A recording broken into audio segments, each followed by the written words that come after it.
a lot of the mental issues are arising from kidney deficiency, liver deficiencies, certain neurological and neurochemical imbalances. Don't just seek out the plants, also seek out real medical assistance, and a lot of people don't want to go to Western doctors. And so, if you don't want to go to a Western doctor, you basically have to become like a doctor yourself or study with people who are really well known in their indigenous field or their alternative medicine field, who have experience in curing and treating the things that you are suffering from. Many people say they have past life experiences on high doses of mushrooms. I have. I've had hundreds, Wow. Many people share their name, they like change their name to some new name, and then they adapt this different identity that's like a fragmented bit of self that they're trying to rebuild so that they can feel whole, within themselves.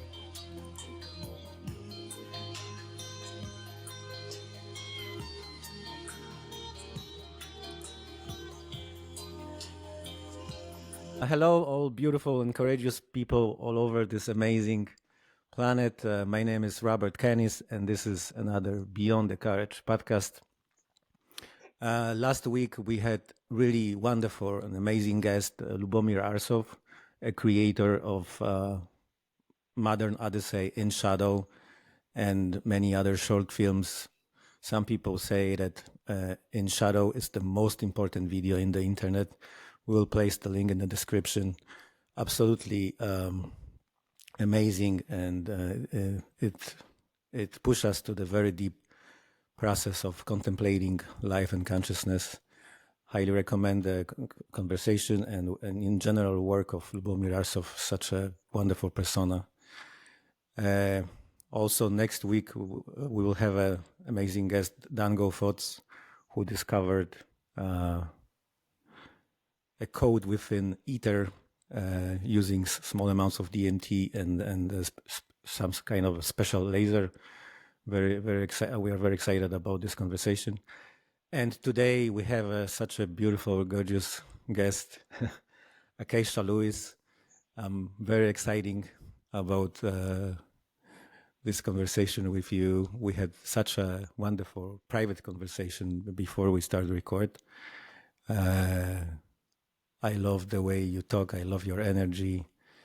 And please introduce yourself to our guests and our listeners and our viewers.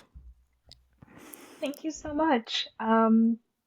It's a great joy and a great honor to be here. Thank you for inviting me Thank you as well. to this podcast. My name is Acacea Lewis. I am the founder of a school called Divine Master Alchemy. I was inspired by my journeys with the psilocybin mushrooms and the help of my partner, the late Mike Lewis. And I am a researcher, I am a teacher, I love tea, and I am also a jade carver. And I love working with the psilocybin mushroom as an apprentice of the nature of the universe. Awesome. Thank you so much for this wonderful introduction. When we spoke privately, you mentioned high doses. That would be a very interesting topic. Would you be so kind and share with us your experiences and your knowledge about high doses? Because in nowadays, many people talk about microdosing, heroic doses, but not too many people talk about those huge, large doses like 10 plus grams, 15, maybe even 20 plus grams. Those are completely different experiences. Would you be some kind of elaborate on it? Well, I was really enjoying our private conversation, about the nature of mind. Mm-hmm. And this is really related to that, because I got inspired about, how you talk about the other person you had on the podcast who discovered a code inside of the energy of the laser, the light, and how it was refracting and exposed like this Dakini type code. In Tibetan Buddhism, there are so many different stories about the Dakini code, in quantum physics. And Padmasambhava, the founder of what we know today as Buddhism, The Lotus-born one, is considered a quantum explorer by some of his followers, and by myself, really, there's a lot of admiration and gratitude for his contribution. And there's a script that looks like it's its own language that can only be deciphered as termas, by a group of disciples of Padmasambhava to continue the teachings of Buddhism, and they are encoded, inside of the nature of mind. And the nature of mind in Buddhism is considered to be infinite pure light. And this infinite pure light, can liberate a lot of beings from a lot of internal suffering, realms of suffering.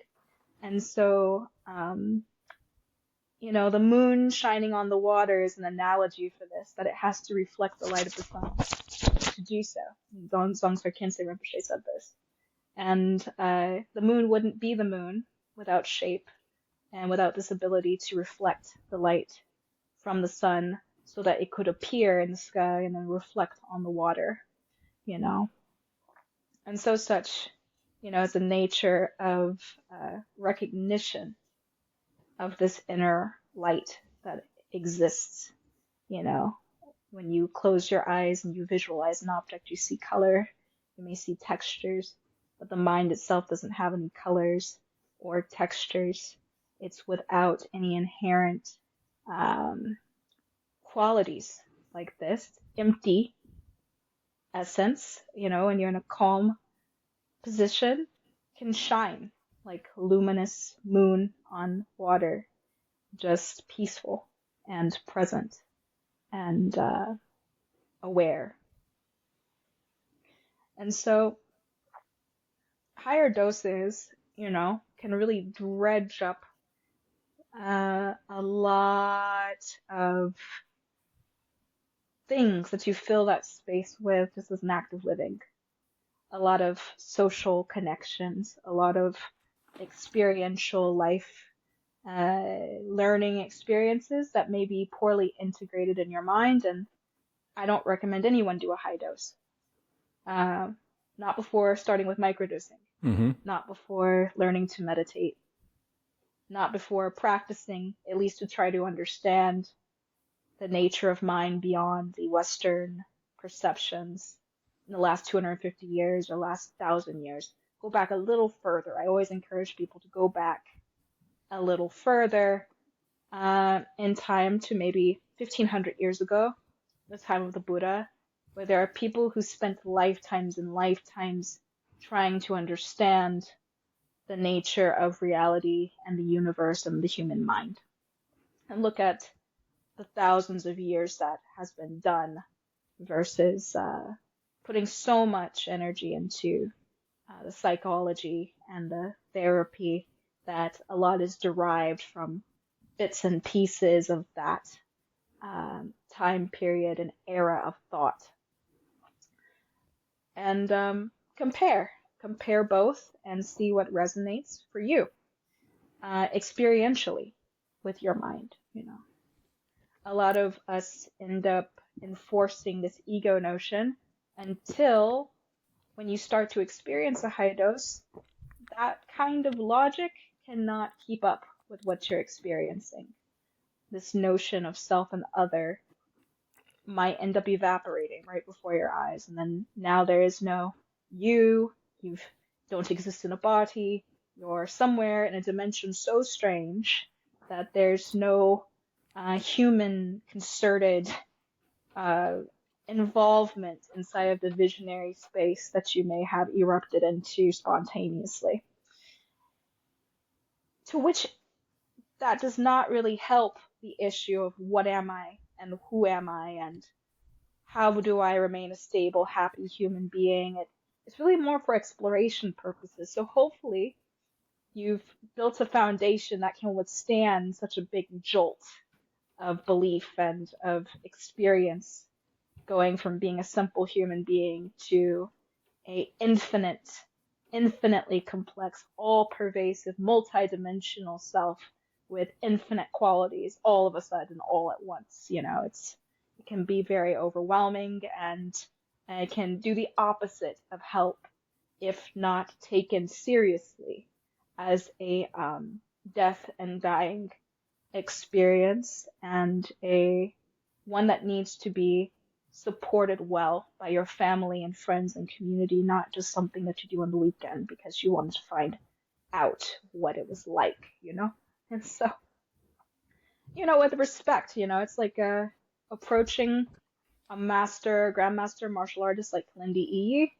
You have to approach any martial artist with respect, for the thousands of hours and years of study that they've put into mastering their craft. So such do you need to put respect into the thousands of years that people who took these types of doses put into mastering their understanding of self, their recognition of a infinite self without uh, without holding on so hard to the experience of the psychedelic to verify that for them. It's profound to have the experience on 30 grams of mushrooms. It's even more profound to have that experience without mushrooms at all. And a lot of people say that that's not possible. And I will say that the psychosis part of it, and the racing myriad thoughts, and the piecemeal understandings that you get that appear as people, places, and things, and metaphors, and gods, and demons, no, that's not something that I think I would want to experience sober. I think I would put myself into the hospital for, thinking that I've lost it. But the bliss part, the bliss and the simplicity that comes from purifying and simplifying that bursting mind with thoughts and emotions and fears and irrational pride and anger and lust and envy and all these other things that are piled on top of a ground. You've got to go to the ground floor.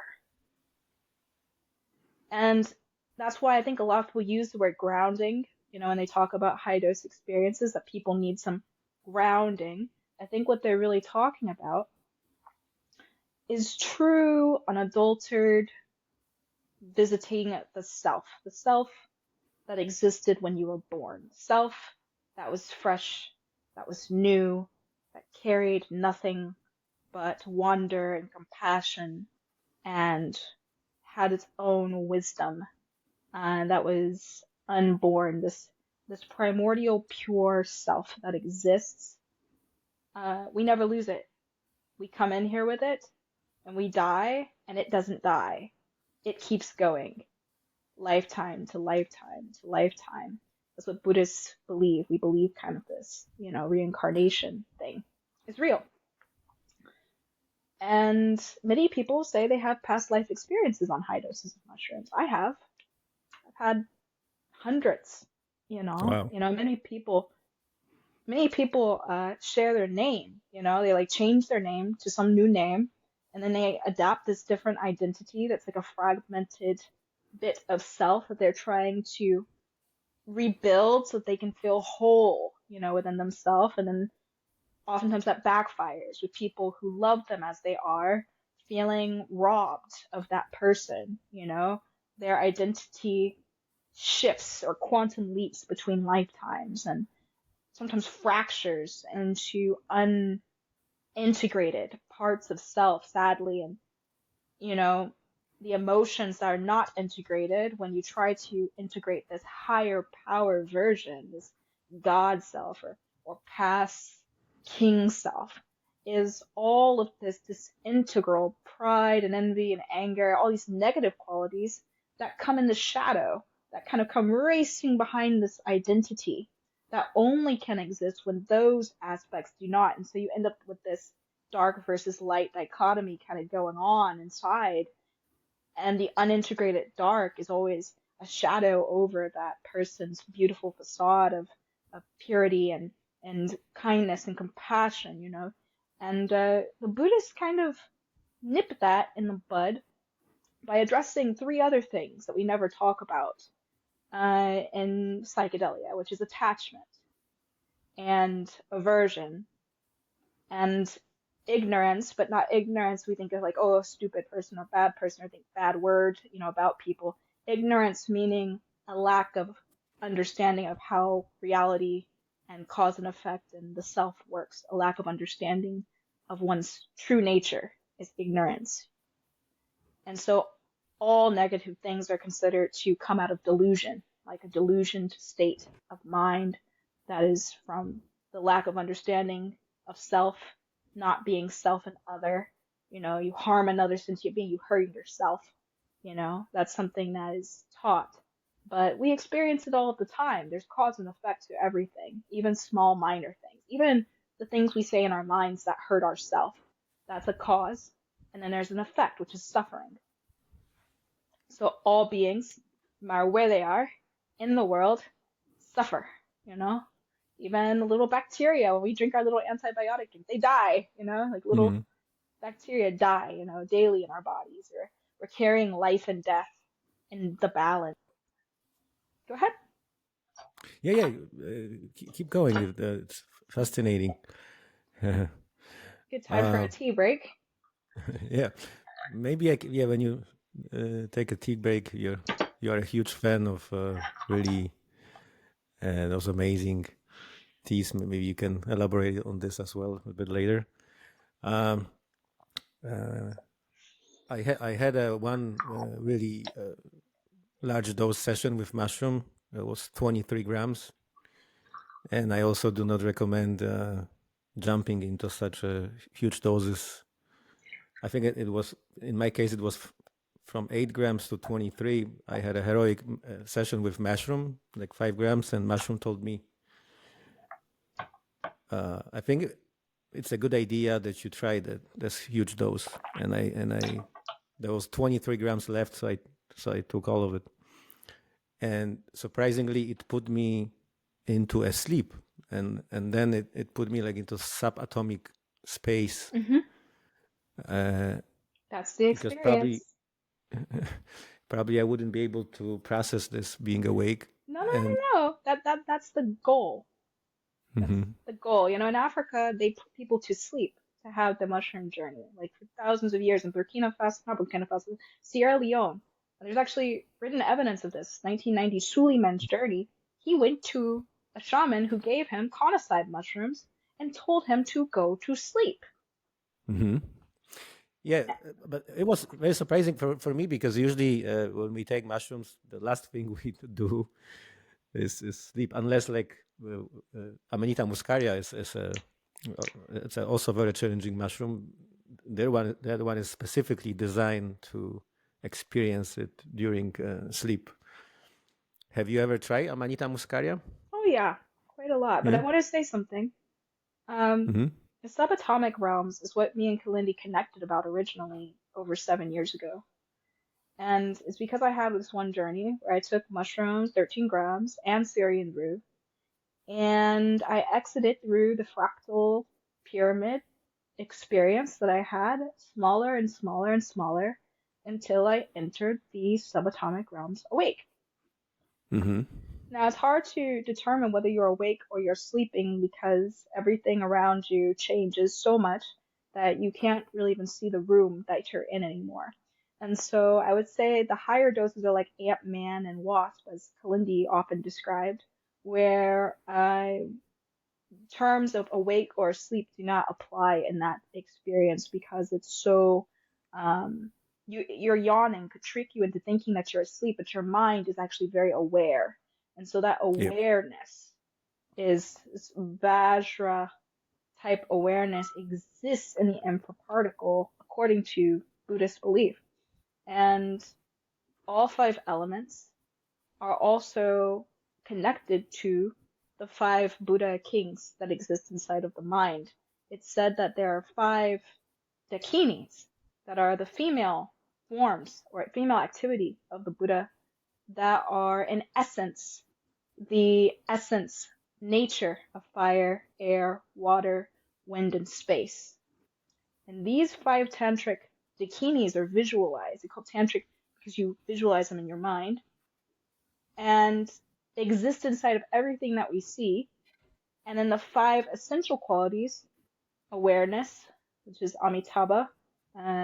Buddha kind of represents this ultimate divine nature of desire and awareness itself, primordial awareness itself, is considered to be a Buddha, Amitabha. Then you have Akshobhya.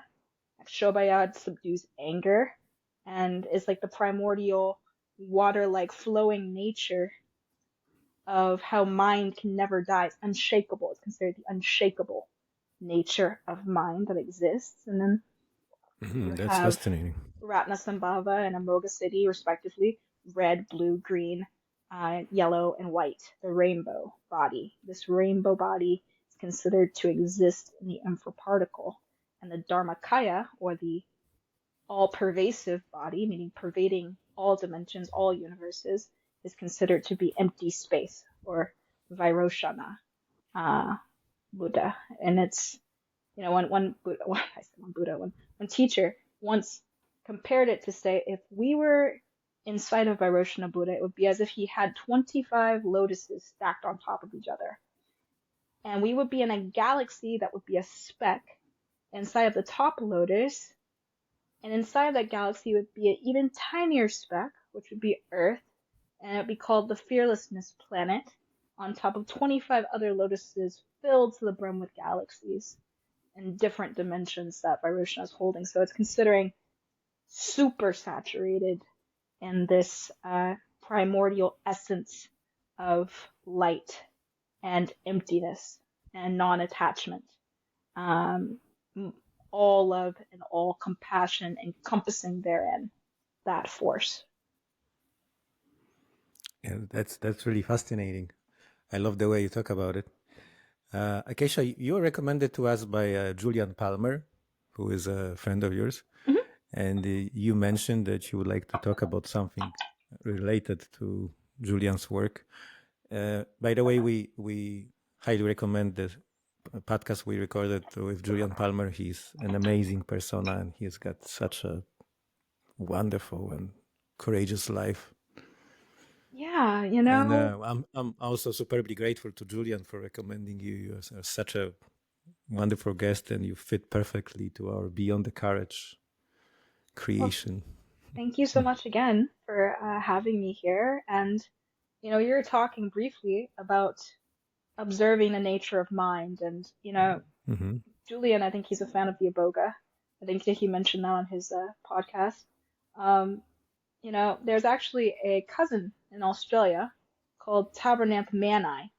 And Tabernanthe mani is related to the iboga plant, and it has similar alkaloids. And this whole observing the mind thing that can kind of be done on high doses of mushrooms skillfully, if you have some training, it's kind of an automatic thing that Mm-hmm. seems to occur when you work with Tabernanthe mani in microdoses. At least the essence of recognizing the emotions that are flowing through the mind, rather than the mind being the emotions or the thoughts, it being the stable structure that exists, that's observing these things happening. And it can make you feel very immature at times, because then you recognize, all of these things you have control over, don't know you have control over. And then it helps you return control, return ability to cease and step back from holding and grasping so tightly onto the thought form and the emotion form as it arises naturally. Yeah, this is a fascinating topic. I never heard about this cousin of Iboga. As we have spoke privately, and I also mentioned about it in other podcasts. Iboga is calling me very heavy, and you mentioned that you already experienced Iboga. Would you be so kind and share? I actually Because wrote a book oh, about iboga called Omaluwa Path to mm-hmm, Spiritual Refinement.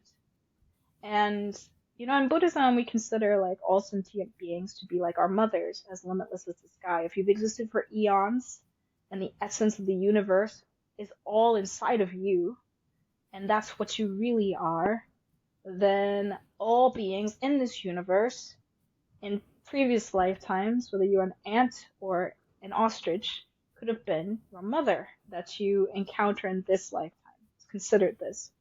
And so in iboga, all of your ancestors, as limitless as the sky, you become aware of their pain and their emotional states that you possess now as a result of them infinitely. And you have opportunities to go through many different ceremonies with the Bwiti. I was actually invited to go visit Gabon recently in the last 2 weeks. I went to Ghana and met with a man who, for 15 plus years, he's been sitting with a family that works with iboga. It's not Fang, it's another tribe.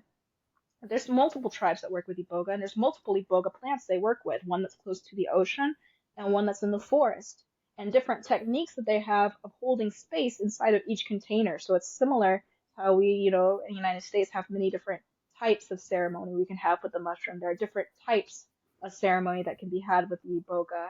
And it's important to know what the beliefs are. The non-dual beliefs mimic Buddhism in Benin.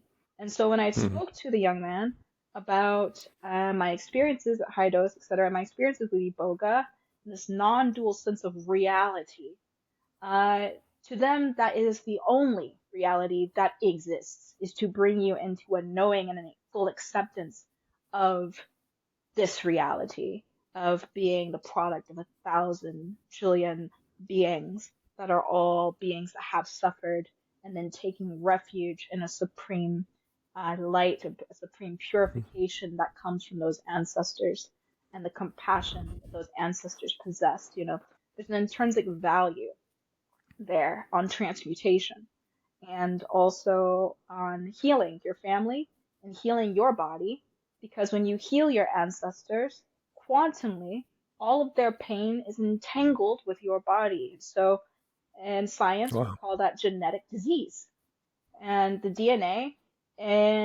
that you have could mean that you are going to, hypothetically inherit cancer or inherit heart disease. And to get all the way back down, they have to find out 5,000 years ago what happened in your family that this became part of your lineage. This Wow. became part of your DNA, and then give offering and prayer for those beings to release that sort of disease, mentally, spiritually, psychologically, all of this. Yeah. So they That's are, amazing. master Mm-hmm. physicians, master shaman, master doctors, and master uh, masters of non-dual belief. And so non-duality exists everywhere in Africa, and non-duality exists everywhere in Asia, but it's extremely hard to find in the West, where we are Mm-hmm. today.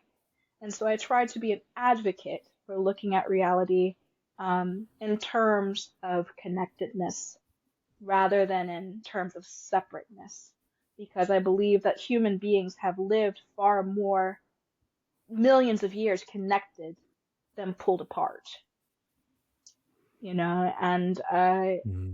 this country and Europe's beliefs and Greco-Roman belief systems at one point evolved from systems not so different from early pagan and indigenous beliefs. Each group has their own unique belief system in Europe and in Greece and in areas near Rome. But the problem with Western philosophy is that it shunned spirituality being a part of itself completely. And so, even though it had spiritual principles involved in its creation, there became a fear of church infiltrating science and church infiltrating state. And when a belief system that surrounds politics is involved, then science itself could be at risk. So I can understand why it was a conflict of interest to have conscious philosophers during those times because of the political turmoil involved in belief and what one worships and how one is seen worshiping, being socially um, limited to only specific types of worship and belief and understanding. However, even Christianity is a non-dual has a non-dual relationship with God. Father, Son, and Holy Spirit concept comes from Buddhism. Buddhists believe even Jesus was like a bodhisattva, that he traveled to India and trained with yogis, and many Buddhists feel as if Jesus is one of the products of the Buddha's teachings. And it's interesting to see that. That's very interesting. He was born, lived, and died for the suffering of mankind. This concept was not familiar to the Jews. In fact, the Jews wanted him crucified because he thought that he was God embodied in man.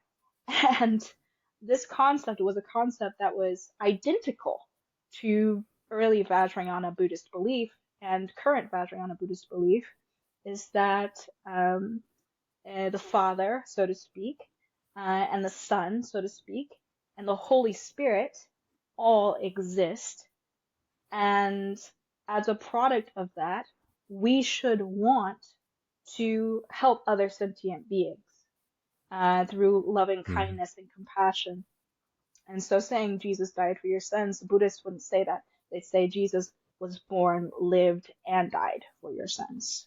That the whole process was a intentional process, not a random thing that just kind of happened one thing to another. It was his Dharma path to help other sentient beings. And so it's interesting seeing this because you talk to Christians and they look at Buddhism like it's idolatry.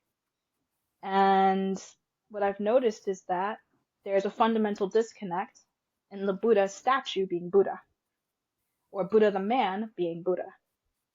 And Buddha said himself, I am not God.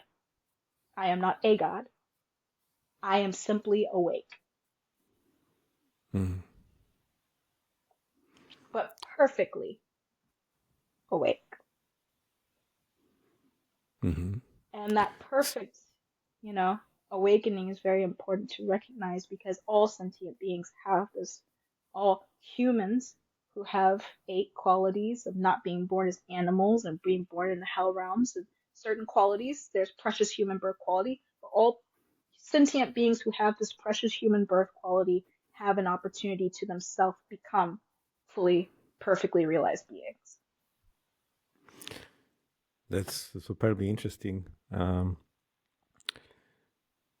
But if we take a step back to iboga, how would you explain this experience and its effectiveness, because iboga is superbly effective, to someone who never ever heard about it? I would tell them the best thing you can do, because there are no books on specifically non-dual Viti belief system, is to begin meditating and studying Buddhist belief, because we decided amongst ourselves that it's requirement that you have this understanding that what you think is your mind isn't your mind. It's just what you're thinking your mind is. And that's causing suffering. Yeah, but I'm asking more about iboga, like the that is iboga. That is what I'm explaining. That's what okay. That's how you understand. Okay. And I need you to recognize that I'm speaking about a conversation with my friend Ronaldo, who lived and is from a Gabon family who is Bwiti. And who's worked with iboga for 30 years. And so I'm literally telling you exactly what to prepare for as an experience. Of course, many Westerners are very resistant to this because they think that everything is separate, compartmentalized. Asia and Africa are so separate. They don't realize that African beliefs are the foundation that was fertile in which Asian beliefs, Buddhist beliefs, are connected to. There are certain things that are fundamental to spirituality in Africa that migrated east. And there's a book called The Shamanic Bones of Zen by Osho Zenju Manuel that captures the relationship between Benin and Gabon and iboga and Buddhism. And this is very important because she is a African disciple of Satori Roshi, one of the greatest Japanese Zen teachers of our time. And so what I'm saying to convey that this is not what's talked about. What's talked about to make Westerners understand is that you're going to light a flame and it's going to talk to the ancestors and then you're going to get purified and then you're not going to have trouble anymore. We don't talk about why and how it isn't someone else saving you or the medicine, iboga, saving you. And that the Gabonese people do not even think that the iboga is saving the person. It's simply creating a gateway. They don't think that iboga should really be taken like the pharmaceutical grade by itself. They see that the ritual part is where the total benefit is for the individual.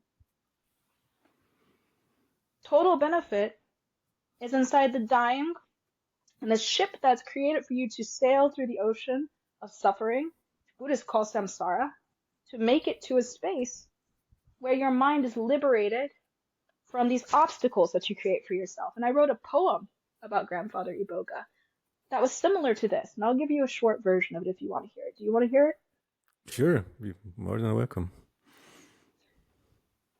One day I went fishing.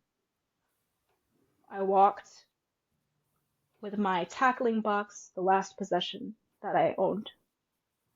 My fishing hook, my fishing rod, and my worms were all I thought I needed to bring my family food because they were about to starve if I did not bring them food.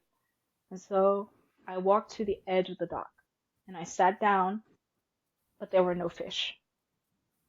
And I swung my head into my hands in utter despair that I would let my family starve because of my lack of ability to bring them food and sustenance. And then there was an old man. And this old man behind me looked at me and said, "Are you ready?" And I looked at him and I said, "I don't have time for this. Do you want money? I have no money. Do you want food? I have no food. What do you want?" And the old man looked at me and pushed me into the lake. So I sputtered and I coughed up water. I looked at the old man and I could see him above the water, glaring at me with a subtle intensity. His skin started to burn away, and all that was left was this liquid white substance, undulating. He sat on the dock watching me, and I rubbed my eyes as if in disbelief that he was watching me so intently. He was not human at all. He was some sort of spirit. And he reached out his hand to me as if he were going to pull me back up, but pushed me even further. And he walks into the water as if the water has no temperature to him. Icy cold water. I've lost my tackling box. It's blown away downstream, crashing amongst the rocks. I see the tackling box go tumbling beyond reach. And I look at him with anger and confusion in my eyes and ask him, "Why did you take from me the only tools I had to survive? This is all I had to bring my family wealth and healing and myself and food, and now you will be the reason my family dies." And I said this with bitterness in my heart, knowing that he was not the reason why. And he grabbed me by the shoulders and he said, "Look around you." And I said, "I don't want to." He said, "Just open your eyes." At that minute, I realized that my eyes were shut closed. I was screaming at him behind closed eyes, but I could still see his face. I looked around in the water, and there were tons of fish circling around him.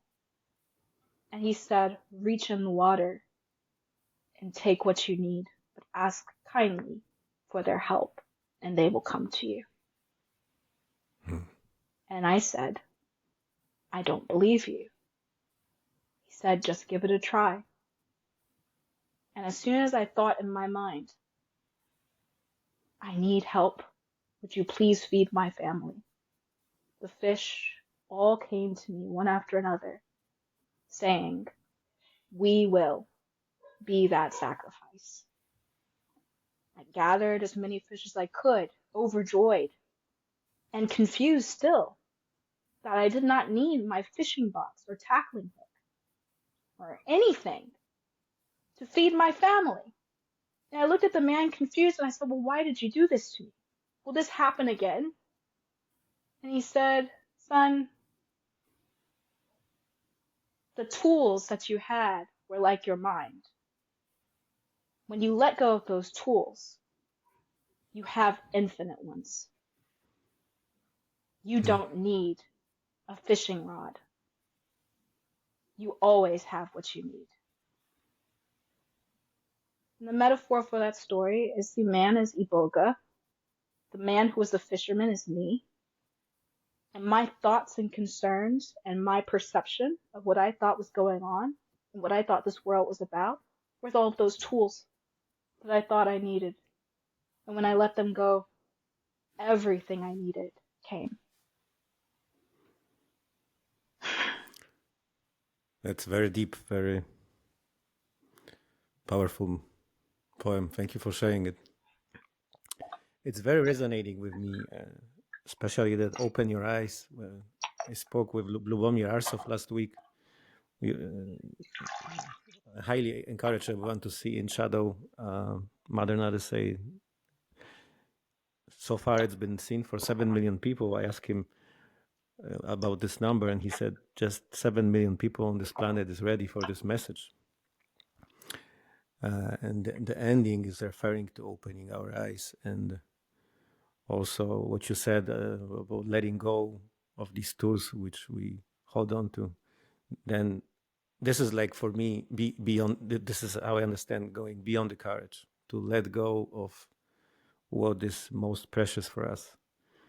I remember I was recording podcast with Łukasz Jakubiak. He's a amazing persona, organizing such a beautiful, huge webinar in Europe. It's called, in loser translation, like the deep peace. I would like to talk about with you about how to achieve the deep peace. And he had an experience with 5-MeO DMT with Bufo Alvarez, and he was making a lot of money on this webinar. Like, he was able to survive and have a beautiful life for at least a year just from one webinar. And the Bufo told him, just let go of this webinar, just give it to people for free. And he said, I'm trying to find the courage within me to do this. And Bufo told him, if you let it go of this, the life will give you something even more beautiful and amazing. Are you asking kindly for help in daily life, Acacea? You know, I gave up everything I owned. I moved to a Buddhist retreat center, and I've been doing 50-day and 16-day. Of course, I only did 36 this year and 12 this year. But I gave up everything so that I can be of more service to beings. I don't have Beautiful. the quote unquote desire to be attached to the things that most people consider as markers of being comfortable. My family needed my help, so I moved to go and help my family, my mother and my father, who are here, and I am in my parents' house at 30, and I'm trying to be a good example of a good daughter for myself and for them, and to demonstrate, even though we've had years of estrangement, years of fighting because of my sexuality and choices, my mother being in law enforcement, me being a psychedelic activist, and to really use all of this stuff I've learned about Buddhism and iboga and bufo, which I used quite a lot of before in the past, to really help them with their challenges and trauma and such, because it's not a measure of success is not what you think it is all the time. That's part of letting go. I very much would like an apartment sometimes. I'd very much, like to have the basics, being able to shop for groceries and eat food and stuff. But at the same time, my desire kept me from seeing an opportunity to be in service to people who really needed my help. And so this is my letting go totally. This is my acceptance totally of reality and seeing the opportunity in front of me as a gift, and really appreciating this gift, seeing that my parents are very up in age and can't read writing to see that half their pantry is expired, things like this.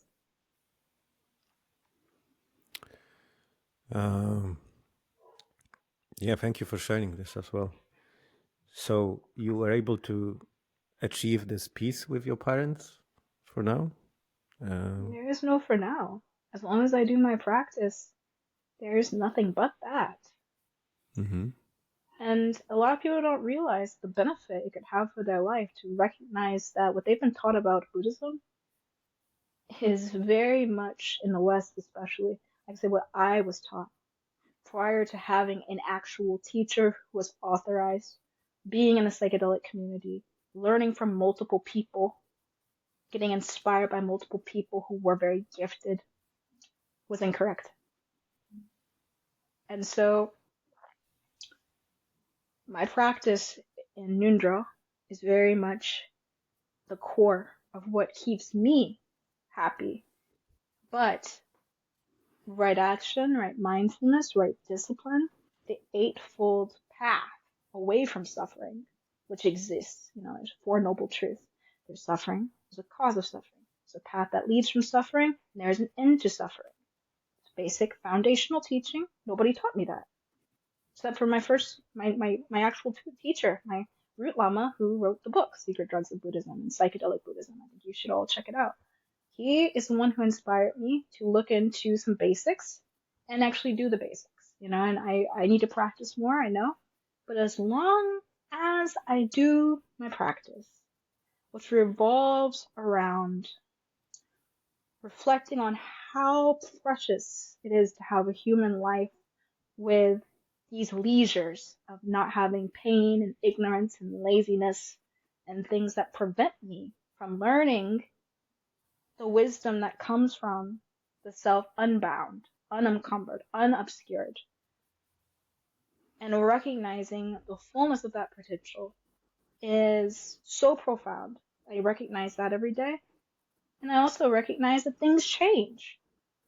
People die. Situations get bad. Things are going to happen that are bad. That's just part of living this life. It's not an attack on me if something doesn't go my way. It's not about that. It's about developing compassion.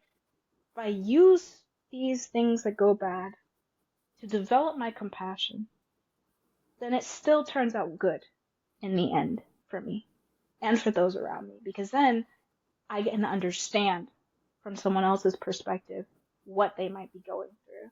And the person who can say that I understand and to hold space for that person does a lot more benefit than the person who allows their negative experience to define them. That's very important. And then also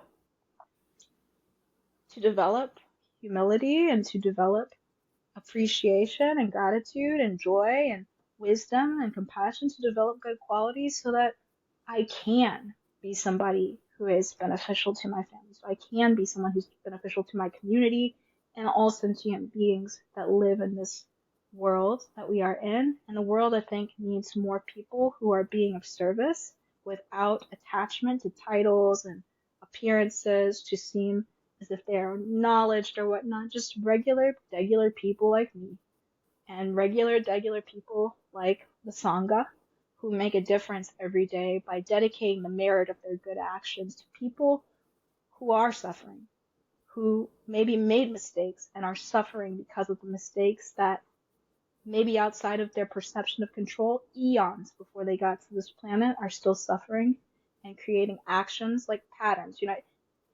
It's even said in Buddhist belief that it takes sometimes eons for you to change fully your behavior from negative to positive. It might take you lifetimes to get rid of a complete addiction. And certain cases are very unfortunate, but when there are compassionate people who come together to help you, maybe instantaneously you're liberated from that. And that's the importance of community and the importance of coming together without self-seeking in that, or trying to self-benefit in that, because there's automatic benefit for all beings in that.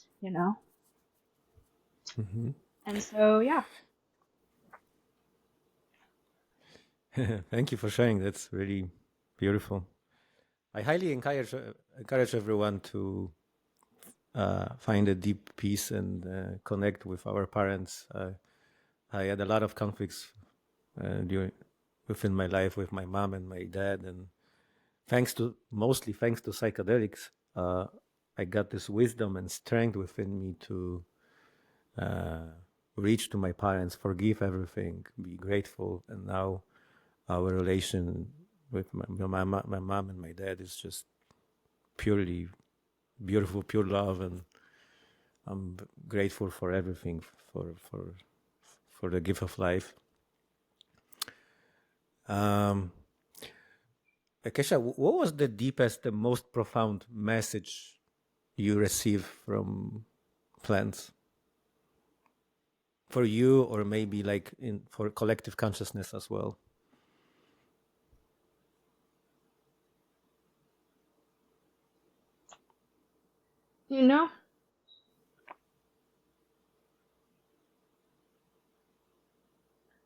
Death is just a part of the process. Mm-hmm. I agree with that. Of life. That's something that it showed me through the death of my partner. And when you die, you never realize that maybe before someone really close to you dies, that you can still call them whenever you really need them. And they still continue on existing in multitudes of forms outside of the physical body that they existed in. And the human is not limited by its physical form and its physical behaviors. The most profound experience I had was meeting compassion in myself through my practice with visualizing Avalokitesvara, but also realizing that that is me, that is all beings, that compassion exists as like a bodhisattva, but it's expressed through a mother's love, and it's mother-like sentient being love that is the reason why all of us are here.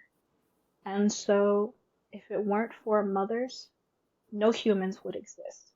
And so the only correct way to be is a compassionate sentient being. And I know that some people have bad moms or moms that do ignorant things and such and all this stuff.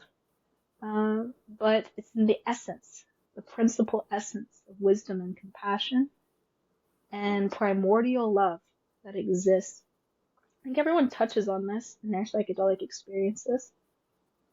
And they see it as kind of like this separate thing that's, oh, that's so beautiful. And I had this experience with it as if it's some fleeting thing that only comes up once in a peak trip or once in a beautiful ayahuasca journey where you see Mother Ayahuasca and you see everybody glowing with this divine light and this love that they have. And you think it's just something that is fleeting, that is going to wear off when the trip goes off. But the truth is, we all can transform and we can all develop in such a way that it does not have to go away, and we can continue to recognize it outside of form. Form is just one expression, but emptiness is the ultimate expression. The primordial expression also exists. And when you take high doses of mushrooms, it can take you to a place where you recognize inside of yourself that you are ancient and you've existed beyond time in myriad forms. Mm.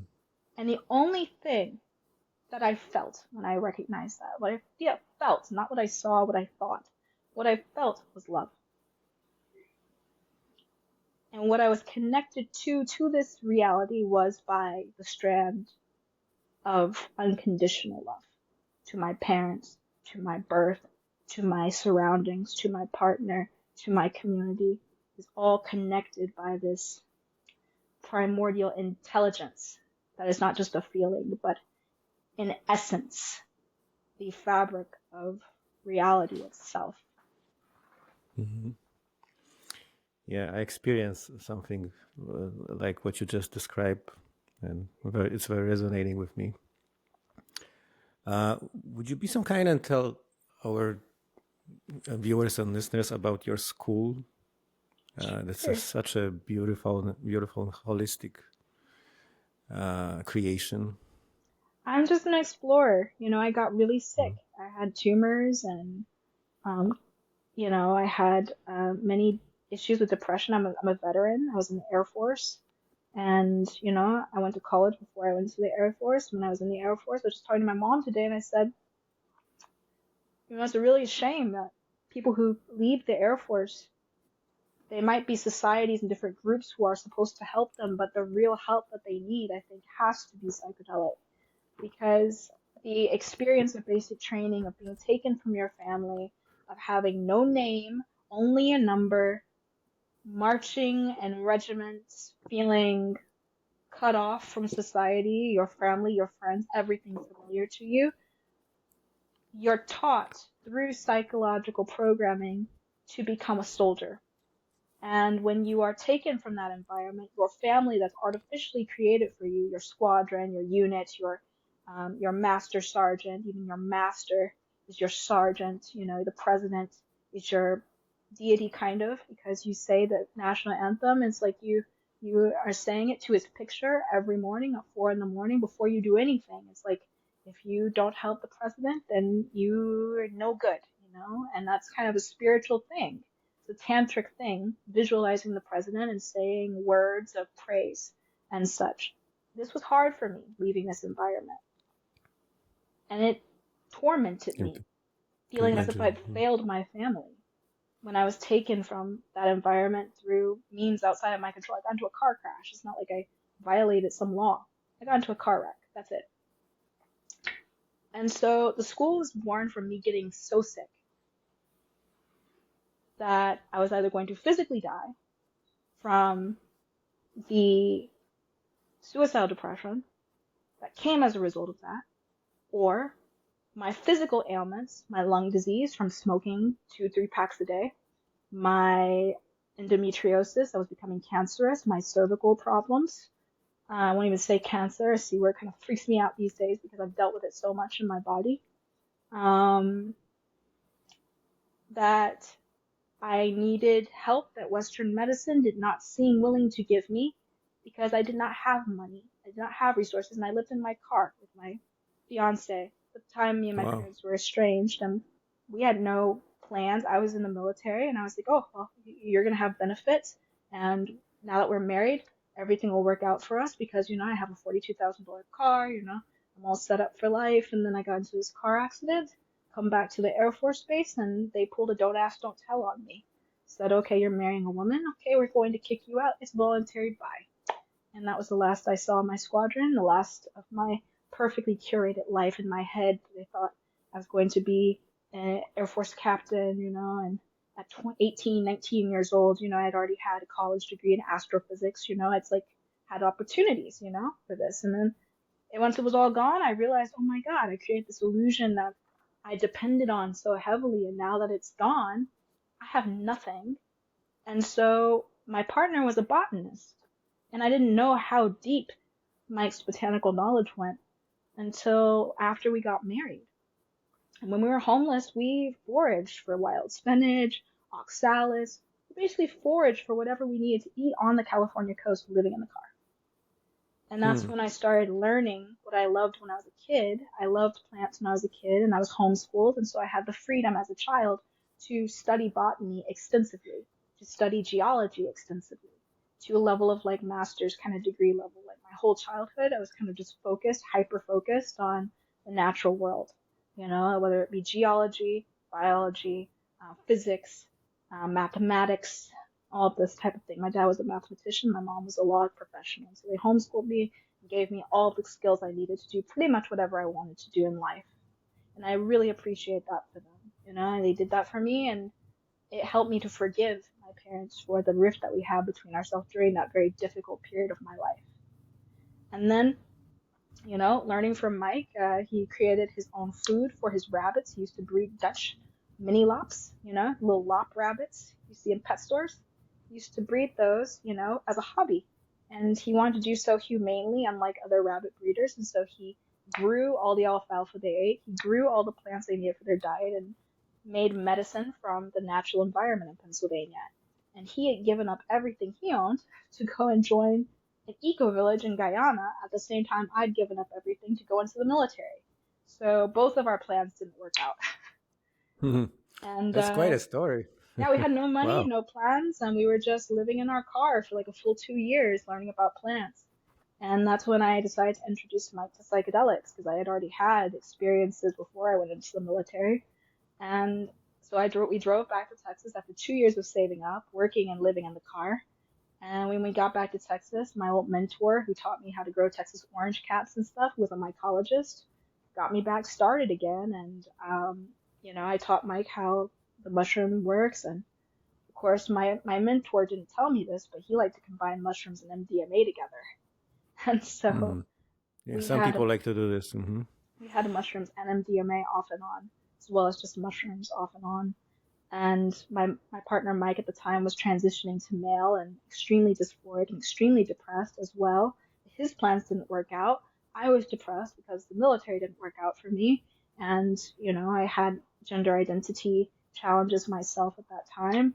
And we were able to recognize an indivisible self nature between the two of us every time we laid together. We would try to visualize the same thing, and we could see each other's kind of thought forms together. We thought it was Mm. so cool and so trippy, so we experimented with all of this accidental tantra, you know, and Yeah, that's cool. I love we that. fell so deeply in love, you know, and we worked with other plants for 7 or 8 years until I cured my Bartholin's and endometriosis, and Mike's dysphoria and depression was cured. The only thing we didn't cure was Mike's genetic predisposition to heart disease and congestive heart failure and myocardial infection that took his life in 2021. Wow. And so we got through a lot of the mental and emotional things, but that's why I think things like iboga are so important because, you know, maybe Mike would have talked to his parents more. I talked to Mike's parents, you know, today actually. His father messaged me. They went by he and she at the very end of their life. They didn't really care which pronoun because they didn't really find the material physical form to be necessary to identify with. They identify with kind of an infinite self form, you know, that was connected to everything that exists. And talked to their parents today, and I want to actually meet with them and sit down with them and tell them about what kind of person Mike really was and how profoundly they affected my life, you know, because um, they always wanted to be understood by their parents, and that's what kept them so far away from talking to them. And I think that healing those wounds can save your life, you know, because when I talked to Mike's parents, they said, well, his uncle died from this, his grandparents died from this. If we had been in closer contact, we would have made him go to the doctor and we would have made him go through the heart bypass surgery. And I think about it sometimes, and Mike was terrified of doctors.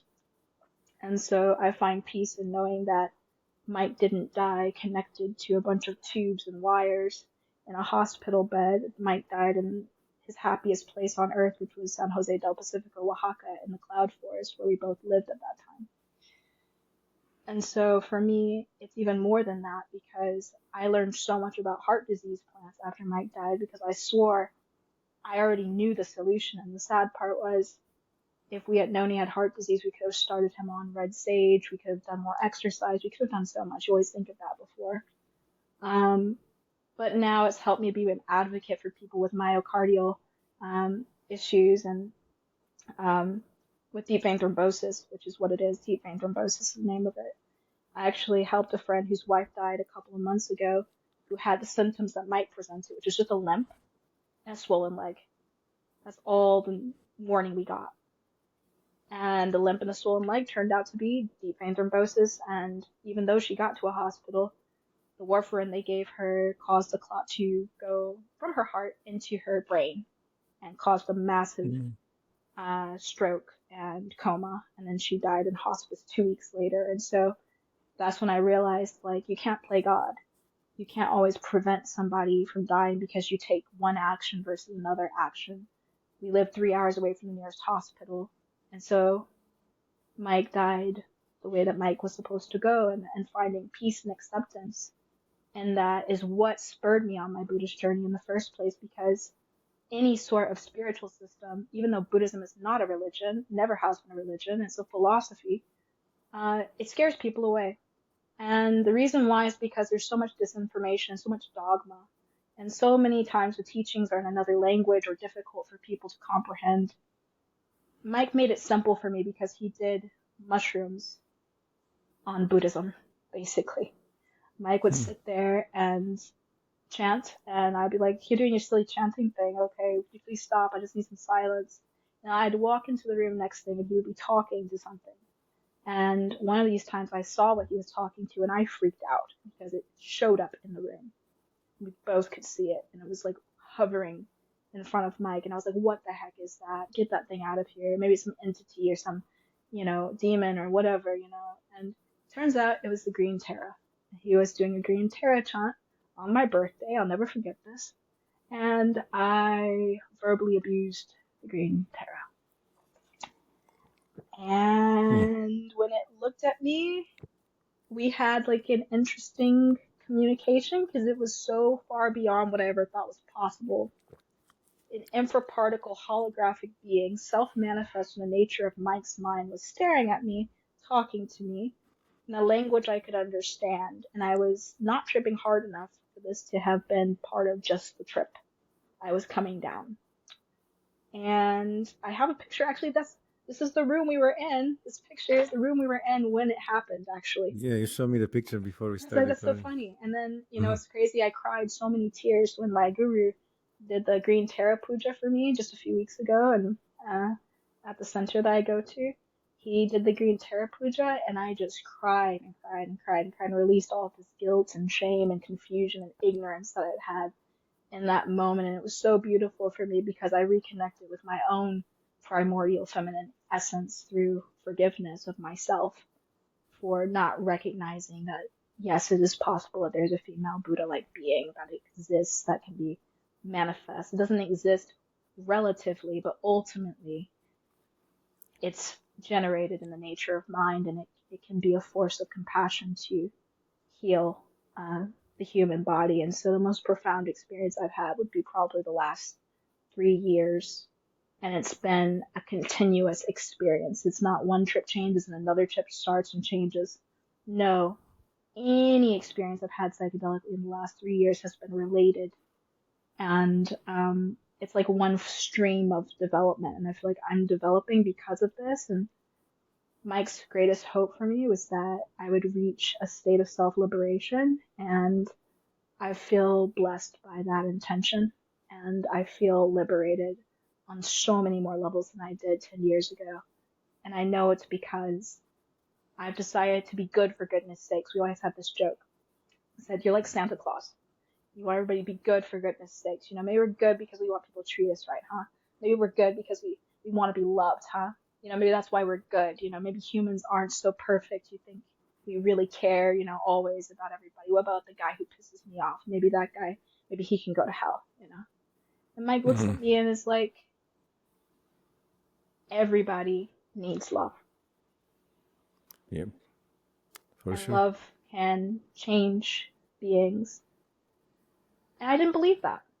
I really didn't believe that until probably the last 6 or 7 years. I believe it now because I experienced Mike, and I've experienced myself without the self judgment and the confusion that I willingly placed on myself, trying to fit in to the societal thought forms and patterns that I had grown up with about what a self is and what a mind is and what a path is. And I've just been in free fall ever since. Thank you so much for sharing such a intimate story. It's quite a story. Wow. Thank you for your openness and your bravery within sharing that story. My younger brother Radek had a heart failure. He lived only 5 weeks. I already two of my brothers died, and when I was in Ecuador last year, I had a experience with Buffo, and after I've done it first time, the shaman, amazing person, Kevin, told me that there was a very small child came to that experience, and he asked me, "Have you ever lost a child?"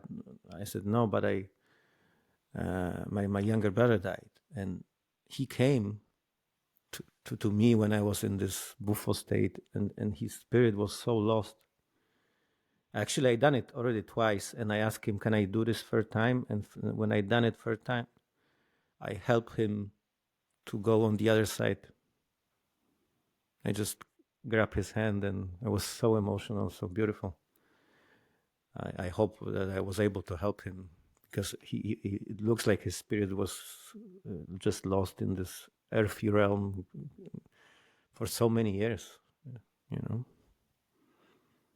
Yeah, that's what's important about Bufo, you know.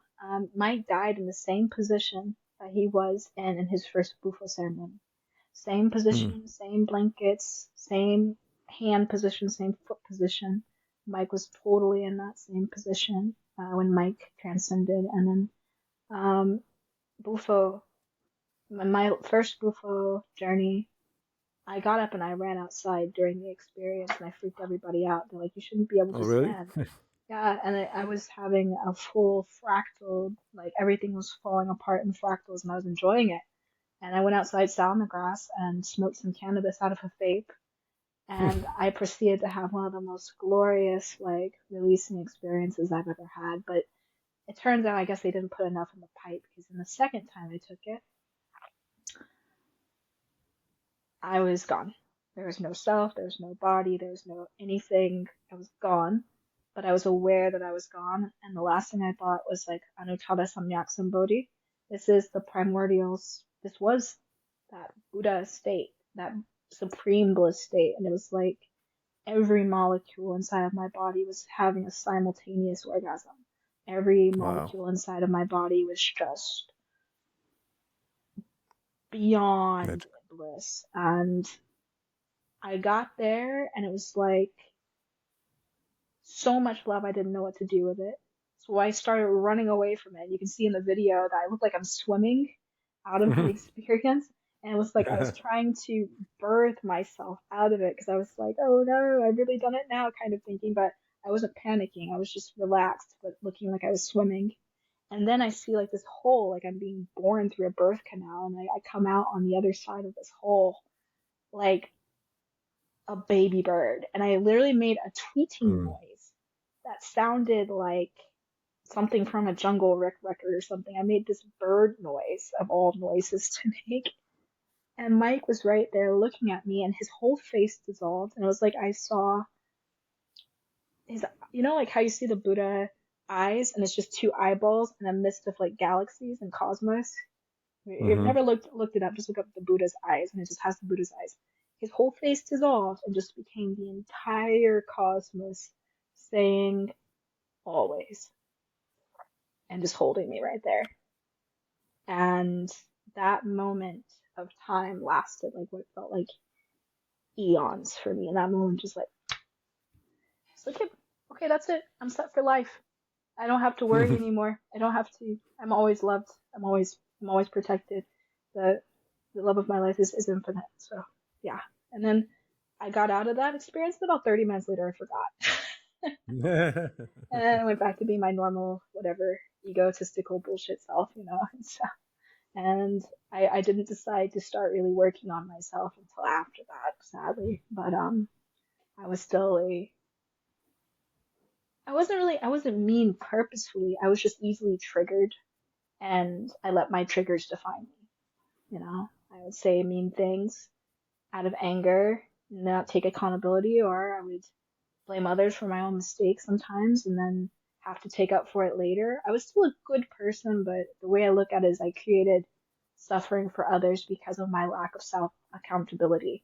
And over the years, I've really tried my best to be as accountable as possible and to really put others first. And that's changed my whole life and the life of so many people around me. And I highly recommend it.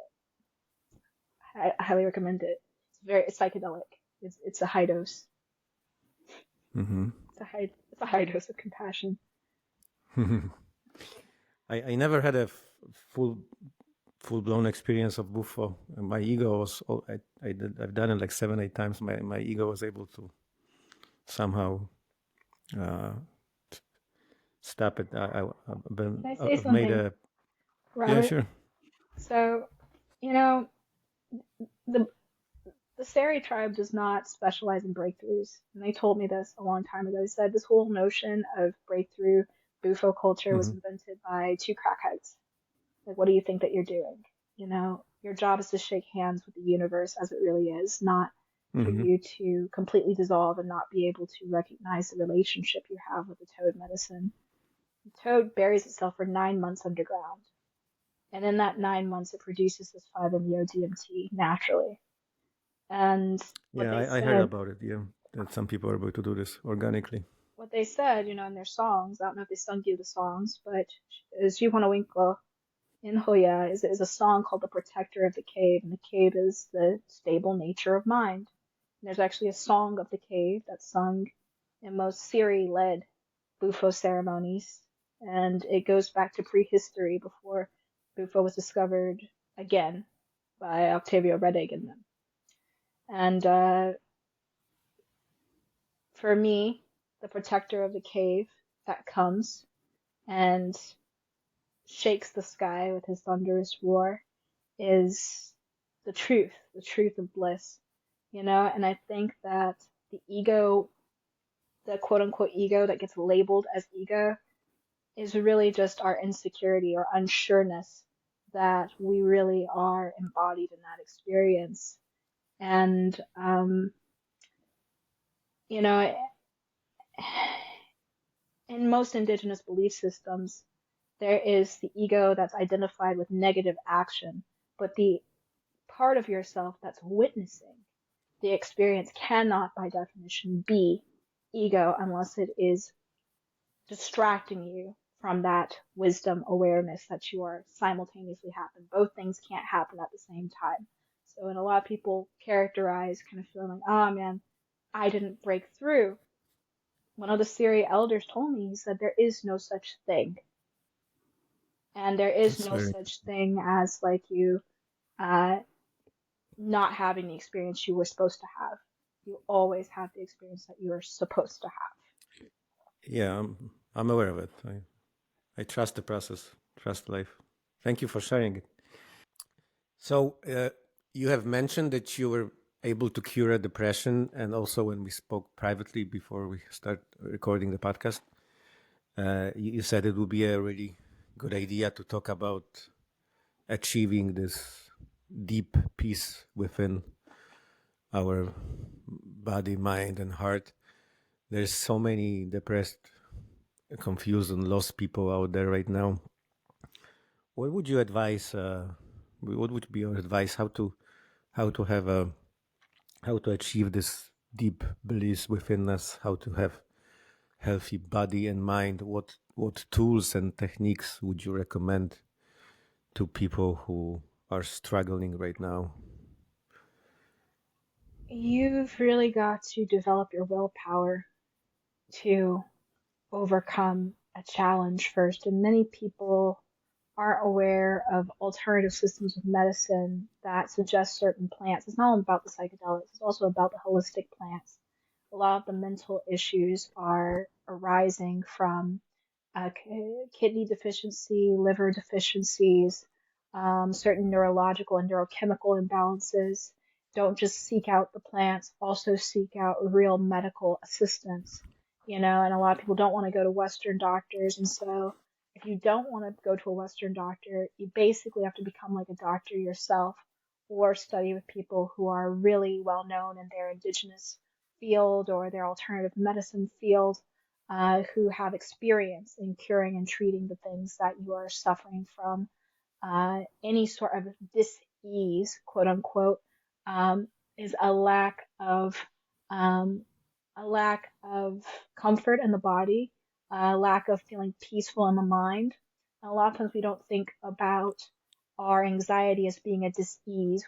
We look at it as more of being kind of this elusive thing that only comes up in certain situations, but we don't look at potential underlying causes that could create the circumstances in the body for us to freeze or respond in certain ways that make our bodies feel physiologically uncomfortable, ungrounded, dizzy, confused, fearful.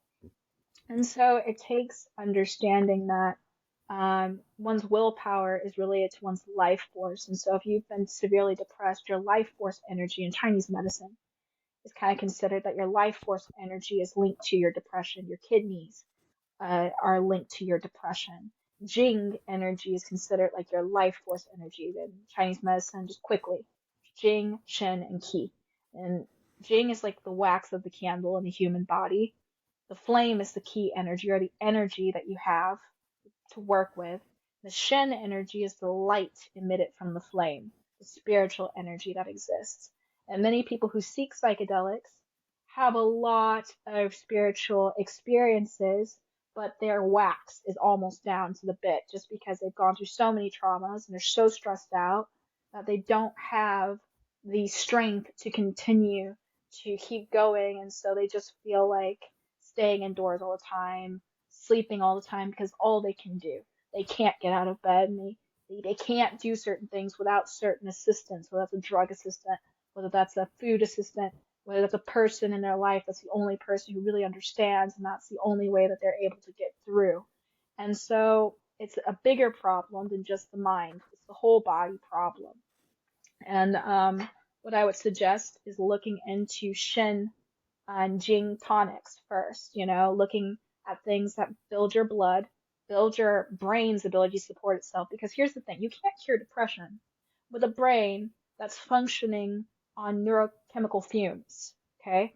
You can try all you want to, but the dopamine in your brain is what tells your body to go and do. It gives you motivation to continue to overcome challenges.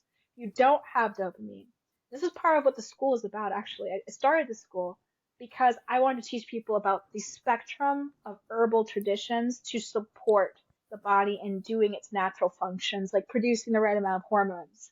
We don't think it's a complex process, but it takes more than just eating your greens, and drinking your milk for your body to produce the right hormones when your body's been in a state of fight or flight, when your body has been in traumatic situations.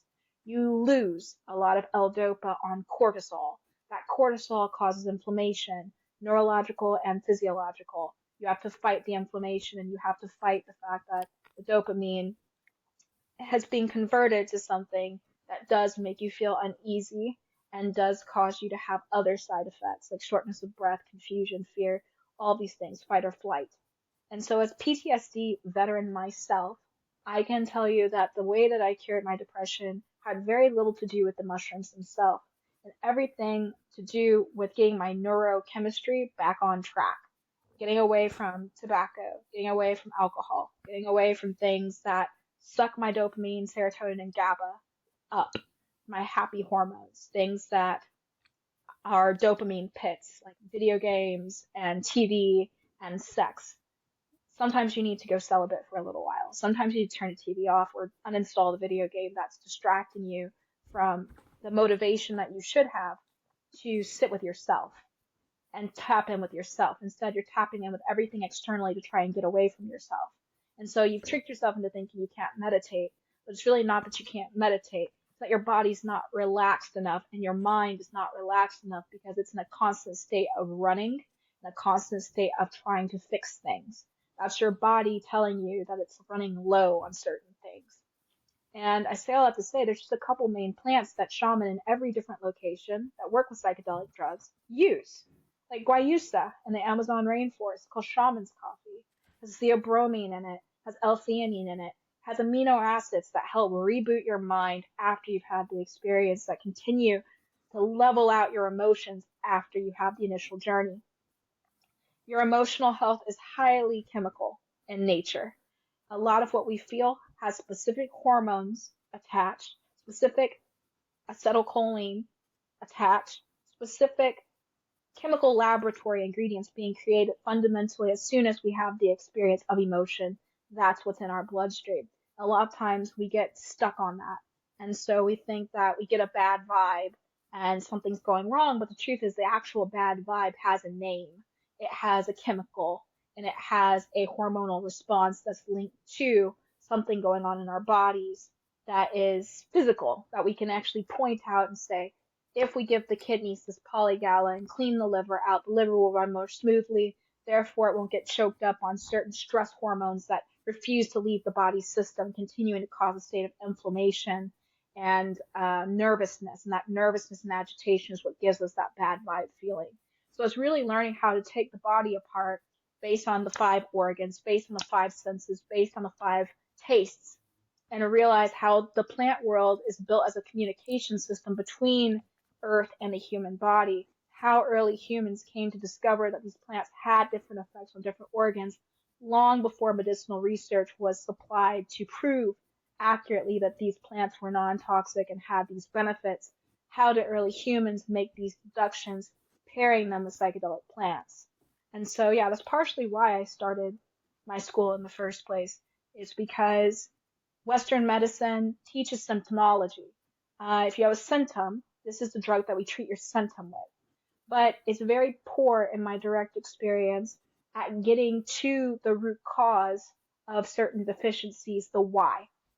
And so I look in Eastern medicine for that, Chinese medicine, Ayurvedic medicine, and also indigenous medicine, Lakota medicine, and African medicine, both of which I have in my lineage as family and ancestry.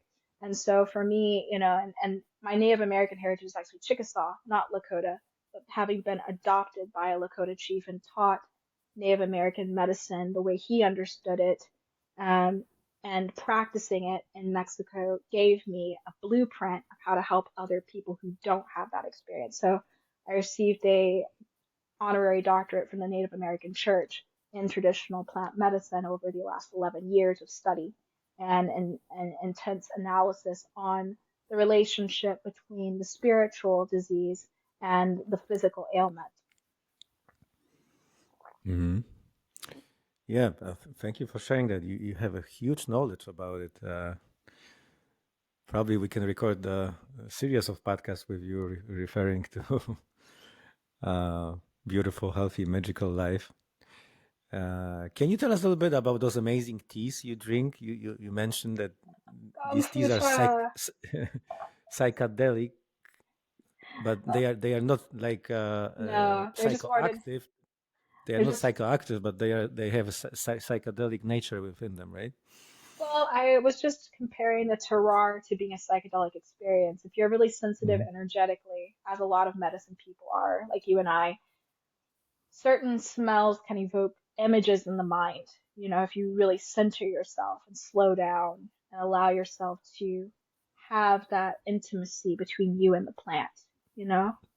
And a lot of the Gong Fu Cha process is about that. It's about slowing all the way down and giving respect to the plant in the way that you brew it, in the pot that you brew it in the clay that's used, that's fired to brew it inside of, having the mineral content that remineralizes the tea, the way that you pour it, the direction that you pour it in, the masculine energy, the feminine energy, the air, the water, Hmm. and then finally the tea that goes inside. And so it's a full medicine tradition, Gong Fu Cha, and it's I was taught this by Xiao Wei of Sophie's Cup of Tea in Montclair, California. Shout out to my tea master, my tea mama.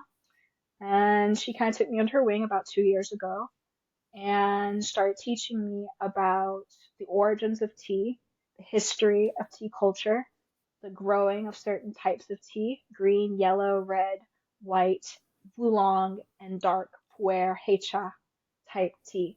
Cha meaning tea. The word cha, chai, or te, tea, oolong, wulong. There are all different terms that refer to regions geographically of where this tea grows and what culture is connected to it.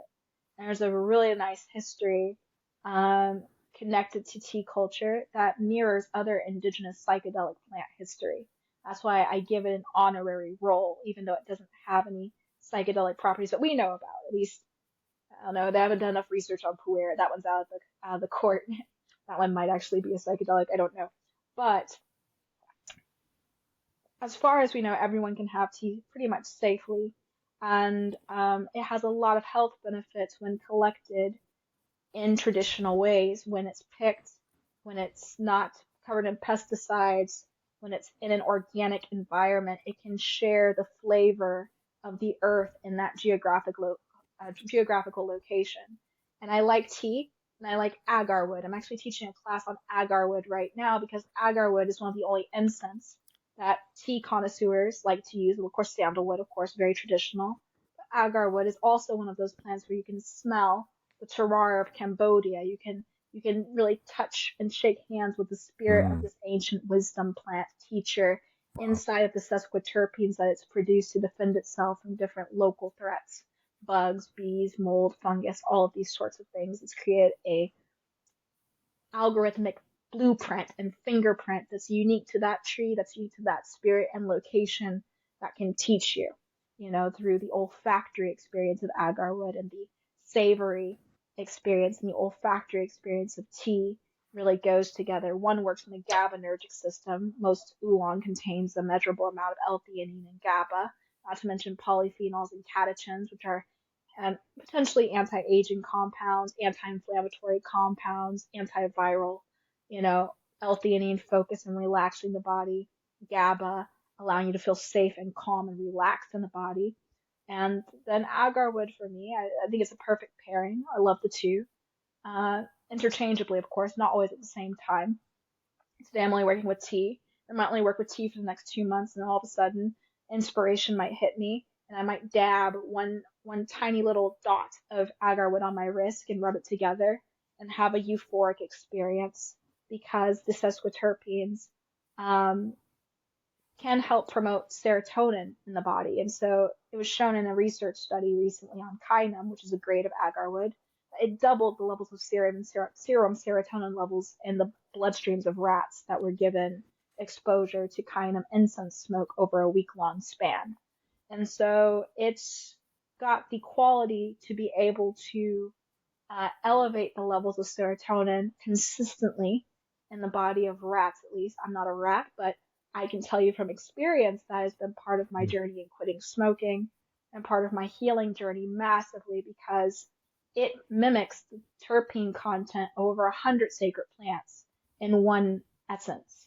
It's got frankincense terpenes, myrrh terpenes, cannabis-like terpenes, limonene, elamine, LMI, the incense resin from Madagascar, even sandalwood terpenes, and all these terpenes hit the olfactory bulb and directly communicate with our brains, sending sensations of pleasure and other associated uh, alkaloids and hormones. It tells our body to do so many complex things, and science doesn't completely understand how it really works. But for thousands of years, it's been used for depression, Tibetan medicine, Chinese medicine, Ayurveda, as well as anxiety, but just for pleasure, as an aphrodisiac, and for skin conditions as well.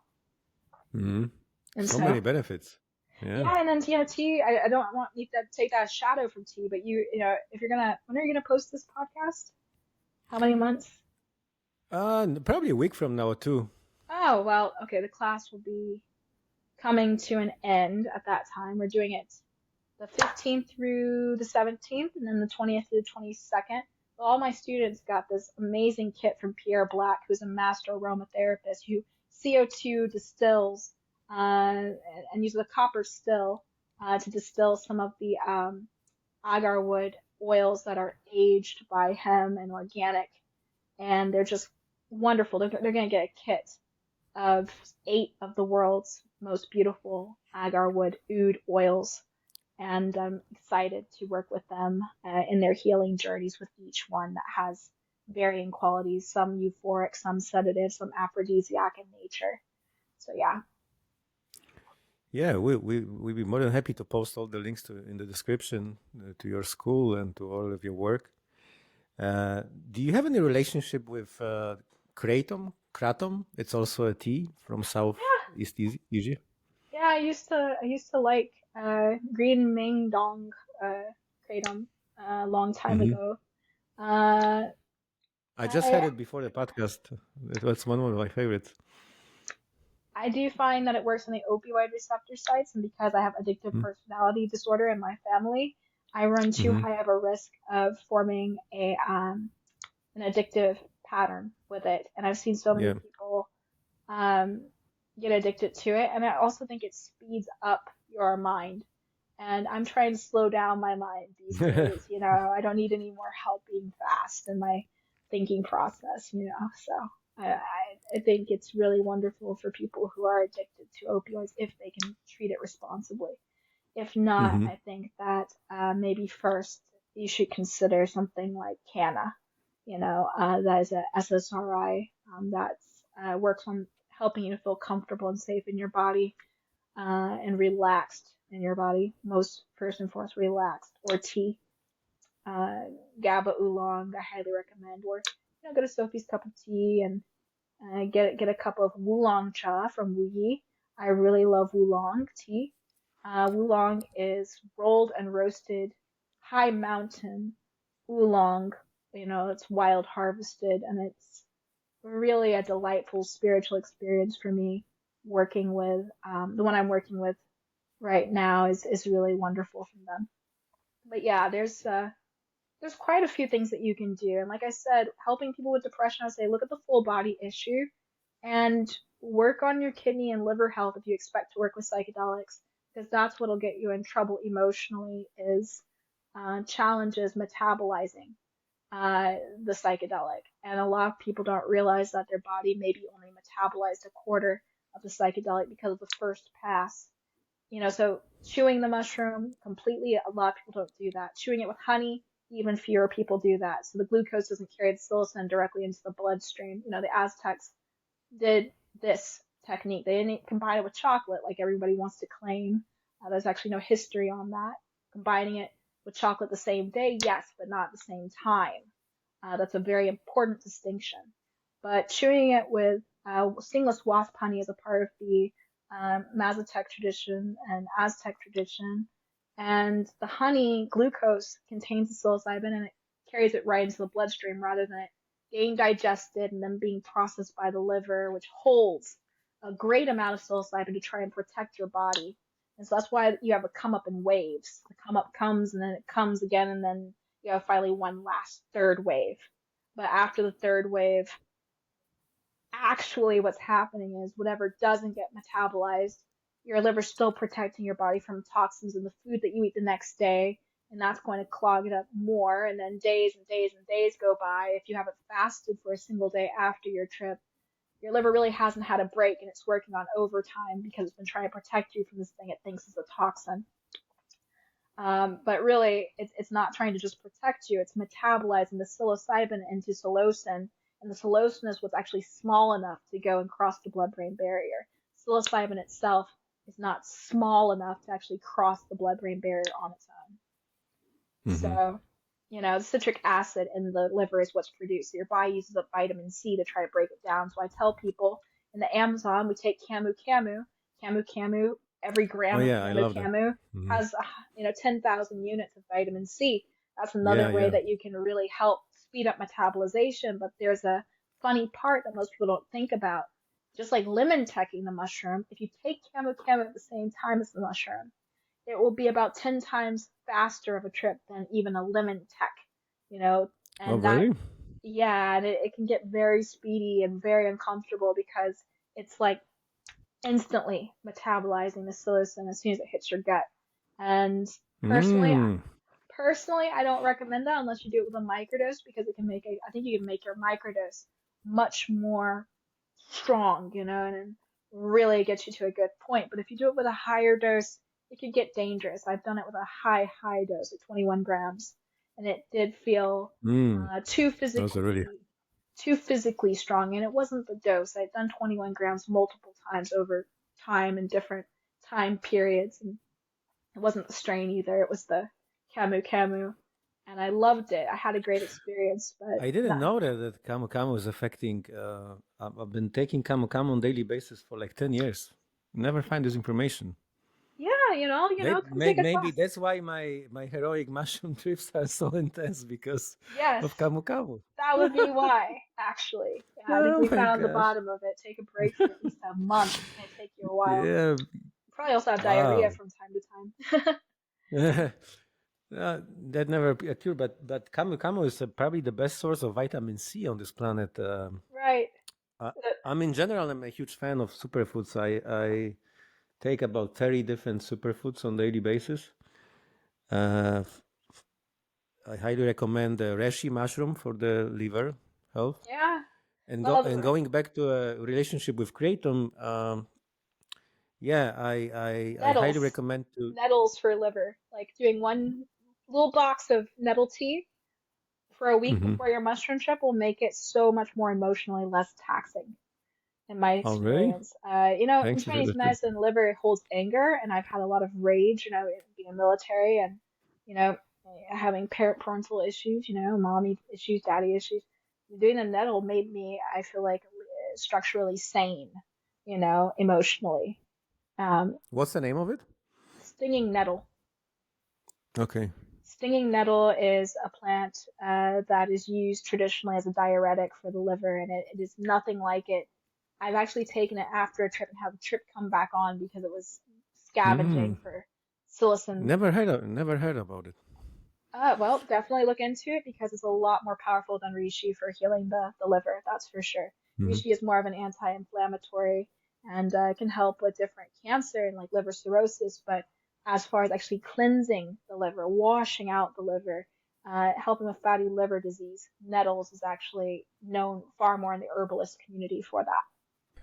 Okay, so we're talking about what's healthy for liver. Would you agree? Milk thistle, astragalus, dandelion. Yeah, milk thistle, dandelion, polygala, schizandra berry, uh, liver cleansers. Um, Personally, I found milk thistle to be a little harsh and dandelion to be a little harsh. It can cause people to have a lot of pain if they have a lot of obstructions.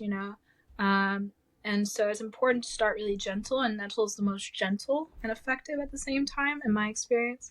Then start on the milk thistle, then do the dandelion root until you don't feel any more emotional disturbance when you're working with them. Because just like iboga, you can go into a space with nettle where you feel like a lot of unprocessed emotions coming up. It's because you're Mhm. holding it in your body in that location where it's working. And that's really important, is to recognize the consciousness of each organ in the body. It has its own consciousness and it holds its own emotion, you know. You have mentioned that you are overcome PTSD. Mm-hmm. Uh, yeah, and also you quit smoking. Uh, how you were able to achieve, like, because I think it's that's not. going to It's, have to be another podcast. You have another two uh hours. Okay, sure, for sure. So To make we. it easy, well, Mhm. it was a 3-year process. It didn't happen Mm. overnight, Okay. and someone say iboga work. No, you have to listen to the iboga, and sometimes you just want what you want, and there's no tricking your brain. It's the same thing with belief. You want to believe what you want to believe, and it all comes down to how willing you are to hold on to your old beliefs, hold on to your old stuck behaviors, your old stuck limitations, your old stuck triggers. It's like you're locked in, and that's also a neurochemical lock. And so breaking the bolts off that lock means you have to kind of take your body out of that scared space and when it doesn't have what it wants. And it's like Hmm. dealing with an angry toddler at times. It's that you're dealing with something that it's so easy to get. You go to any gas station and get tobacco. You can go to any gas station and go and get alcohol, you know? And as far as PTSD goes, you gotta work, man. Like, you gotta survive. You don't have time and the luxury to just go sit up in a retreat center somewhere in Gabon and just take iboga. As a veteran who was homeless, I can tell you this: the privilege level that most people have when it comes to access to psychedelics, the people who have the worst traumas are oftentimes homeless and don't have the resources to even access the people who might have the information, and then don't even know where to look for information, you know, to find what they need. And different groups are changing this, like Veterans Walk and Talk is changing this. So many different veterans PTSD groups that are trying to change this. True Me Walkabout. So many friends I have who are veterans in the community are starting movements to make healing more accessible to vets, you know. But specifically with PTSD, it's all about deprogramming. And the only way to really deprogram is if you have a break.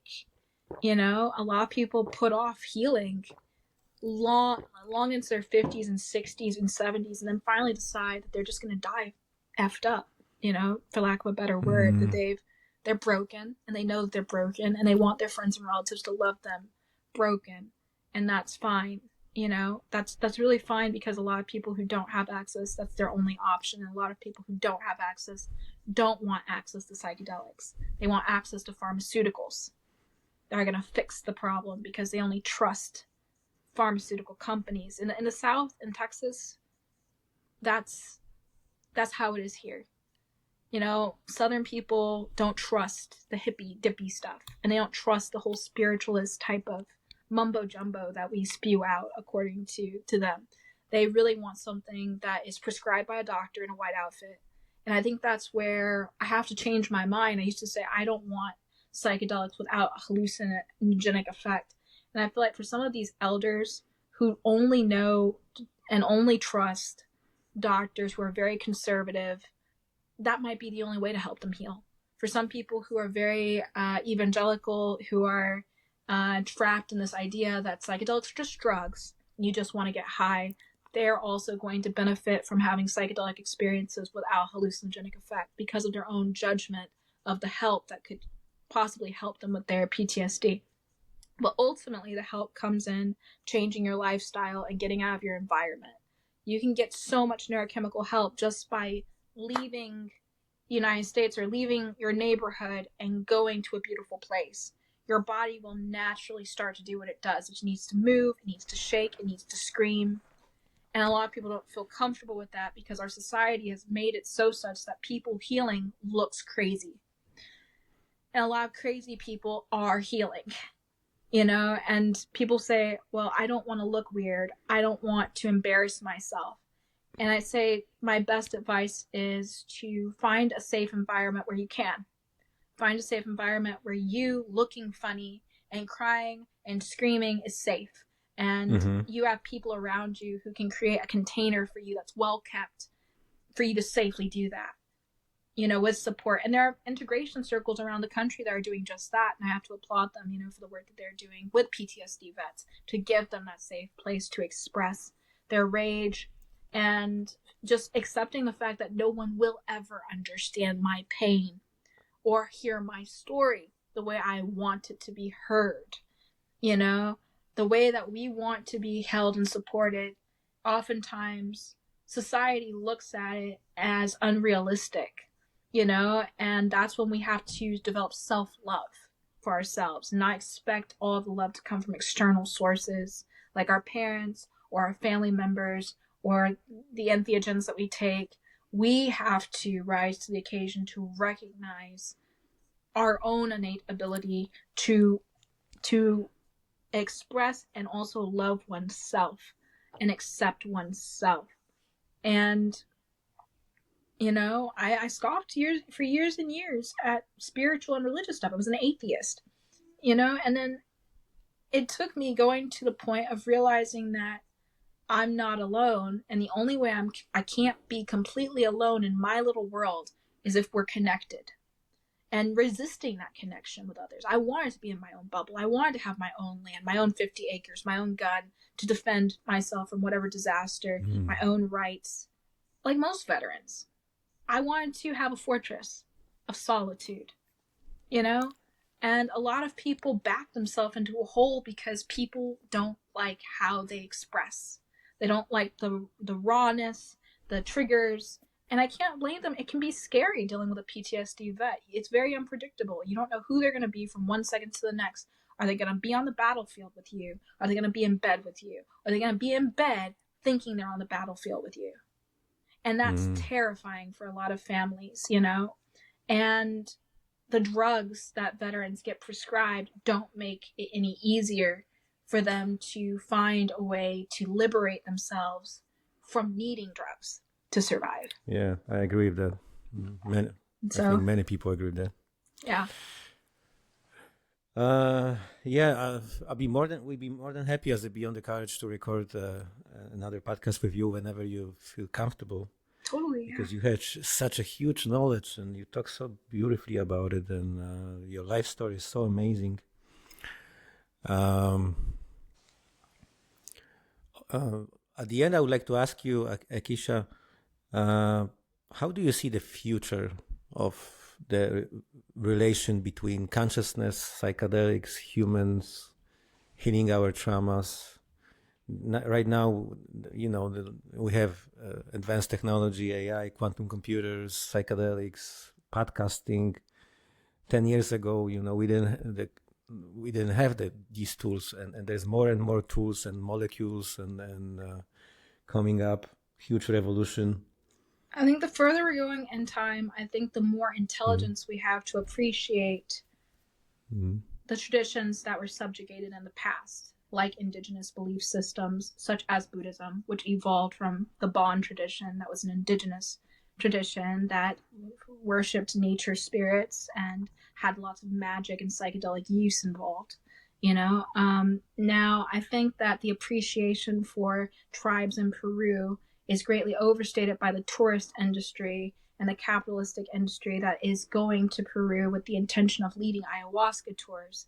However, I think in the future, all indigenous traditions will have a place of value in society, whereas currently they're kind of being marginalized by groups that are trying to either benefit themselves capitalistically through bringing them to lecture at different conferences without listening to their message. Shipibo Cosmovision, Buddhism, African, Orisha, traditional spirituality, all of these traditions have been demonized by Westerners as being idolatric, savage at sometimes, even indigenous groups being called ignorant or peasant, you know, in comparison to Western ideas of philosophy and Christian belief systems as being pure and holy in comparison to other traditions. You know, this contrasting, I think, will dissolve. I think that Christians will be able to look at indigenous people as believers in God, even though they call God by a different name. I think that many Westerners who are atheists will look at Buddhists as psychologists and psychotherapists due to the thousands of years of study and training and analysis and the ocean of knowledge and the treasury of wisdom that they literally, I have the book, Treasury of Wisdom, and this is one of like 11 volumes of Jamgon Kongtrul. Oh, wow. One person's work. This is Jamgon Kongtrul III. This was not Jamgon Kongtrul III. This is another Jamgon Kongtrul, first incarnation maybe. But he wrote this on break. Not just this book. 12 other volumes of every single lineage and practice that was dying out to preserve the teachings and the practices of each group. And this one's my lineage, Shangpa Kagyu. Probably. And so, you know, Shangpa Kagyu was started by a woman who looked kind of like me. And so I feel very at home in this lineage because Naguma was a dark brown-skinned, enlightened woman. And many lineages, you know, I love them and whatnot, but this one's extra special to me because her yogic technique also saved my life. And it's a yoga of the mind. It's a yoga of dissolving the kleshas, the attachments to our anger that we think is so real, that we feed so much energy into in that moment of feeling abused or harmed or maligned and such. For me, my anger could move at the speed of light.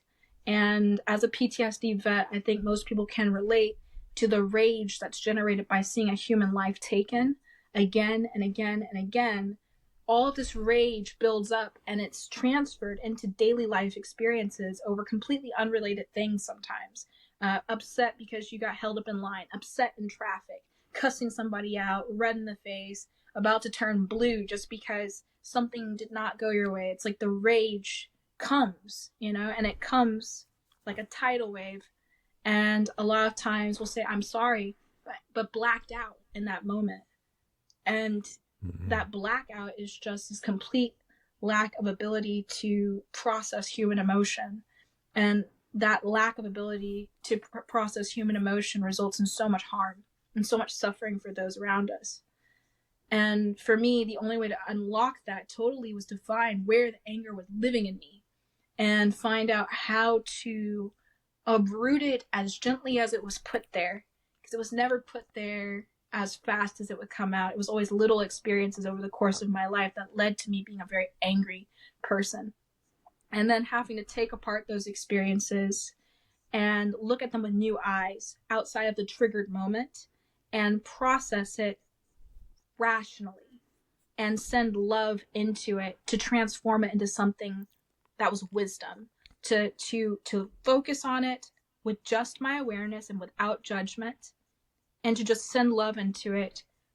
And that transmuted what I was carrying from being a terrible, sick, ugly memory to being a memory that became a diamond mine of wisdom for me to dig into and to really look at it from multiple perspectives, not just my own in that moment of being triggered and angry, but to look at it with eyes of compassion of what I would have done had I not been physically so inflamed in that instance. Like role play with myself all the way through my life, from childhood all the way through some of the worst experiences of my life, sexual trauma included. Mm-hmm. And so, yeah, it takes a lot. Yeah, it takes a lot. Thank you so much for sharing, for that you have so much courage within you to talk about it so openly. Yeah, amazing podcast, amazing conversation. Is there anything you would like to add at the end, Acacea? I think the future is looking pretty bright, actually. I think the same. A lot of people don't agree because of the election results, but we are not into politics, like I'm on the beyond. We just leave it aside. On the beyond, we're on the beyond. I know. Yeah, but what I will say is that, getting to know your own self-love ability is unlimited, is the most liberating thing that one can learn. And so I hope that some of what I've said has encouraged the audience to look into ways of cultivating that, whether it's you pour tea for yourself or you grab a big rock and you draw a picture on it. I jade carve as a side hobby. You can hire me. Carve you a jade sculpture. I do that just as a side hobby. But whether it's carving rocks, that's how I've also processed a lot of my anger. Carving one of the hardest rocks in the world will teach you, how not to be angry. Even though it's a hard rock, you can really ruin something beautiful if you don't carve it with gentleness and with ease and slowly and patiently and respecting that it took eons for that thing to appear as a rock, the rock that you see, and so much heat, thousands of centigrade, to melt it from what it was into what it appears to be now, and get polished. And anyway, that respect and that reverence for even just a simple rock translates directly to your reverence for all other things. And so, yeah. It's totally resonating with me. Would you be so kind at the end share with us what are your plans, your dreams for the future? May all sentient beings have happiness in the causes of happiness. Mm-hmm. May all sentient beings be free from suffering and the causes of suffering. May all sentient beings never be free from supreme bliss that is without suffering. And may all sentient beings be free from attachment, aversion, and ignorance. That's very beautiful. Well put. My hope. Thank you so much. Okay. Thank you so much, Acacea, for an amazing conversation. I also like to add that Beyond the Courage is supporting an amazing foundation, the Gift of Heart, based here in Chicago. Amazing women have saved 1,400 kids for past 36 years. We are posting on the links in the description. Also, we'll post all the links to your school, your work, and we'll be more than happy to have you as a guest on the next podcast. This was another Beyond the Courage podcast. My name is Robert Canis, and today we had amazing guest, such a beautiful woman, human being, and such a powerful story. Thank you for sharing your story and your wisdom. Acacea Lewis was our guest today. We are celebrating Acacea today. Thank you so much. Oceans of greatness.